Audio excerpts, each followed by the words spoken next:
বাংলাদেশের সাথে বাণিজ্যের অনেকগুলো বিষয় আছে, তবে আমরা এটা বলে আসছি যে বাংলাদেশ তোমাদের কাছ থেকে অনেক কটন আমদানি করে, তারপরে সয়াবিন আমদানি করে, মিল আমদানি করে, সয়াবিন মিল আমদানি করে। তো আমরা যদি হিউজ ইম্পোর্টার, আমরা তোমাদেরকে রিকোয়েস্ট করব যে চুক্তির চেয়েও আরও কম ট্যারিফে তোমরা বাংলাদেশ থেকে গুডস বাংলাদেশ থেকে পাঠাবা, এটা তাদেরকে আমরা বেশি অনুরোধ। অন্যান্য সময়কার নির্বাচনের পরে যে ধরনের একটি হট এক্সচেঞ্জ হয়, এসব নিয়ে ব্যাপক আইনশৃঙ্খলা পরিস্থিতির পরিণতি হয়, বিশাল প্রটেস্ট হয়, আমরা বুঝি শুনেই সেটাকে সেই লেভেলে যাইনি। কারণ আমরা চাচ্ছি একটু কালচারালি চেঞ্জ করার জন্য, যে আমাদের যা হয়েছে সেটার পরে আমরা কনস্ট্রাকটিভলি জানাচ্ছি, আমরা আইনের আশ্রয় নিয়েছি, আমরা খুবই নন ভায়োলেন্ট প্রটেস্ট আমরা করছি।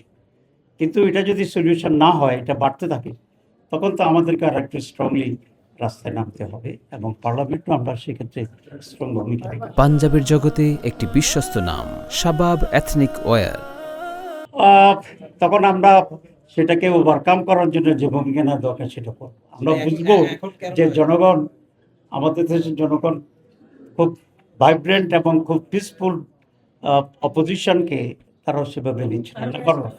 নাম্বার 2 হচ্ছে, আমি এটা ব্যাখ্যা করেছি, আমরা এক তো নীরব নই, আমরা অনেক প্রটেস্ট করেছি, অনেক মিছিল করেছি, যে যে জায়গায় হামলা হচ্ছে সেখানে লোকালি আমরা প্রতিবাদ করতেছি, আমরা মামলা করতেছি, সাংবাদিক সম্মেলন করতেছি।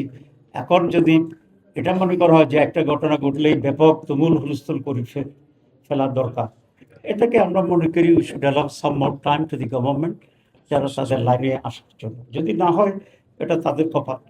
2 নম্বর কথা আপনাদের মনে রাখতে হবে যে Jamaat Islami after all this rigging, এ সমস্ত রিগিংয়ের পরে ব্যালট পরিষ্কার আমাদের ঢুকতে না দেওয়ার পরেও আমরা হিউজ ভোট পেয়েছি, যেটা সম্মিলিতভাবে অলমোস্ট মোর দ্যান 40%।